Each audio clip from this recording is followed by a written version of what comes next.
Check now the best anti-stress solution for your everyday life. Click the link in the description for your anti-stress solution.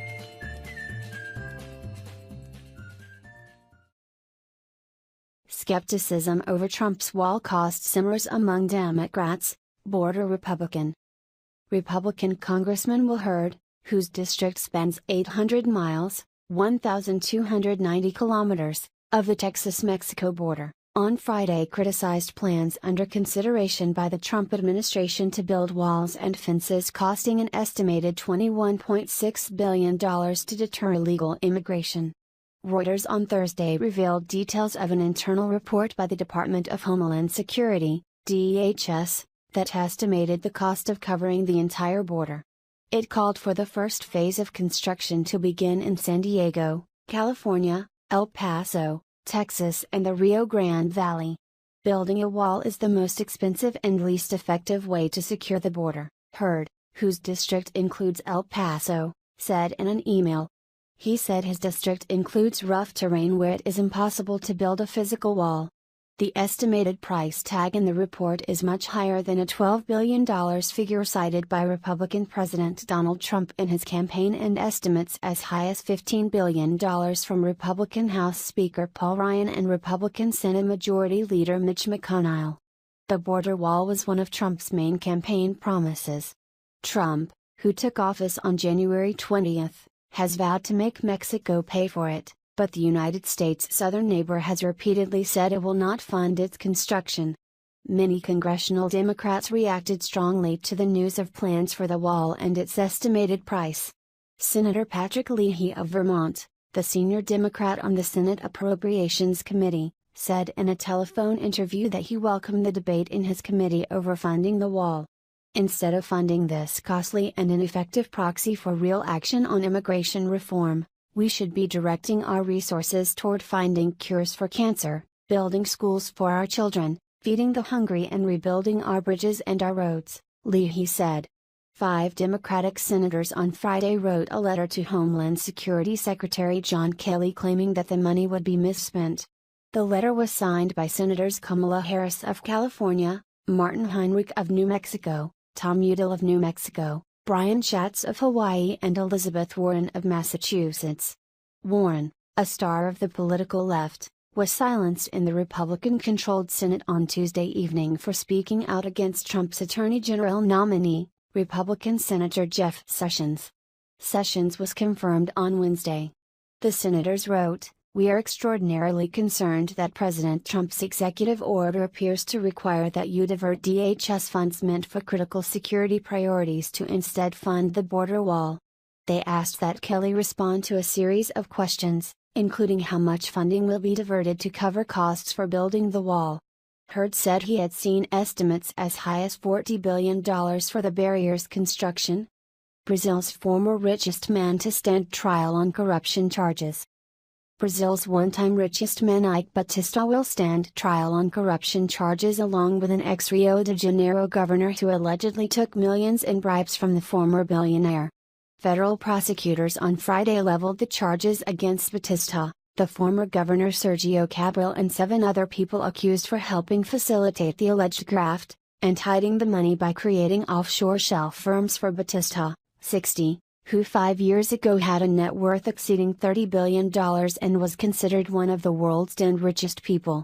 Federal Judge Marcelo Bretas accepted the charges later on Friday, saying they were well backed by several documents. Batista has been jailed since January 30 when he voluntarily returned to Rio from New York after 4 days as a fugitive. In an emailed statement, prosecutors said the money was paid to ex-Rio de Janeiro Governor Sergio Cabral so that Batista's enterprises would win lucrative government contracts.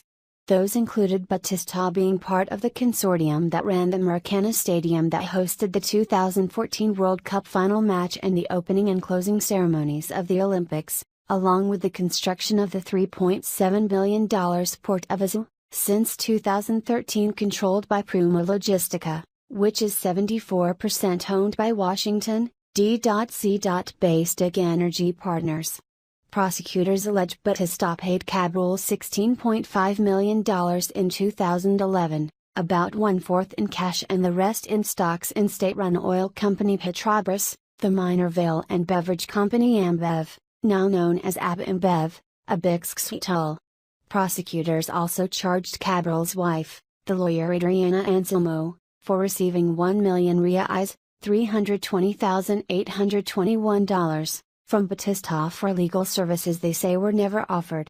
The judge also accepted the charges against her.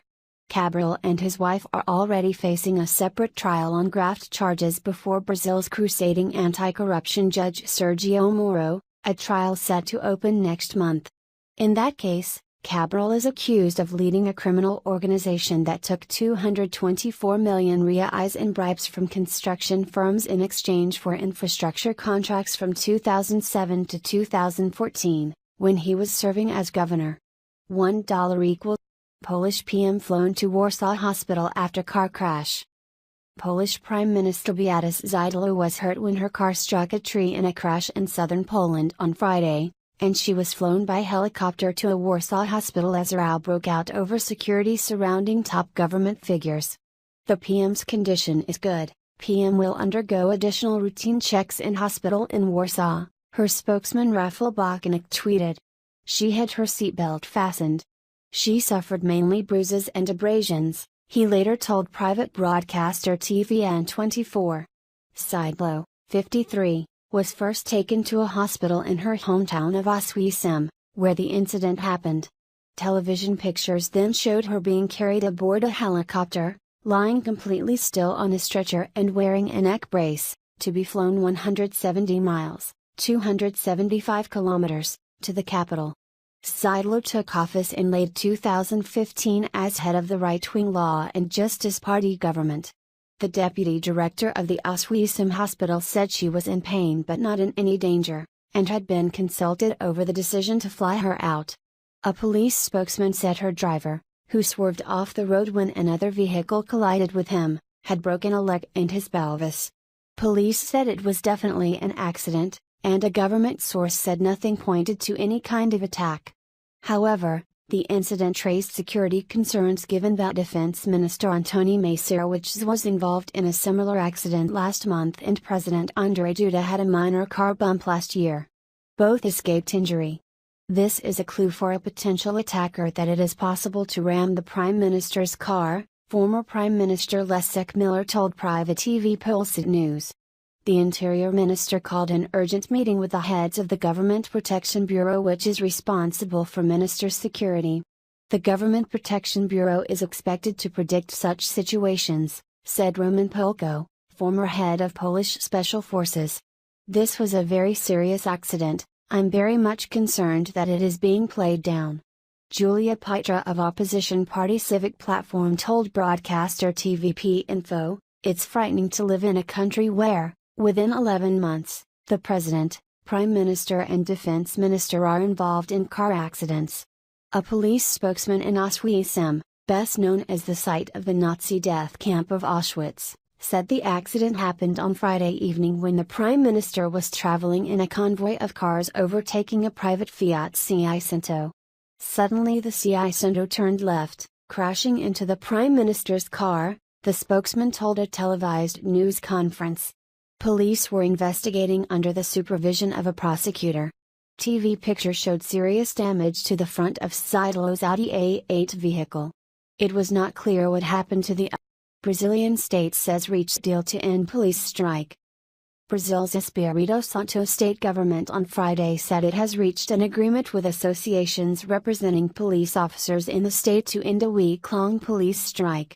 State government officials said that according to the deal, police officers should return to work by 7 a.m. local time on Saturday. If you like to receive more news on our YouTube channel, please click the subscribe button. If you like to receive an alert every time a new upload is made, hit the bell. Give us a like to the video or dislike if you agree or not to the news. Be proactive. Is your life and the news will serve your day. Finally, leave us your opinion in the comment section on what you think about the subject. Thank you and stay tuned to Breaking News 24.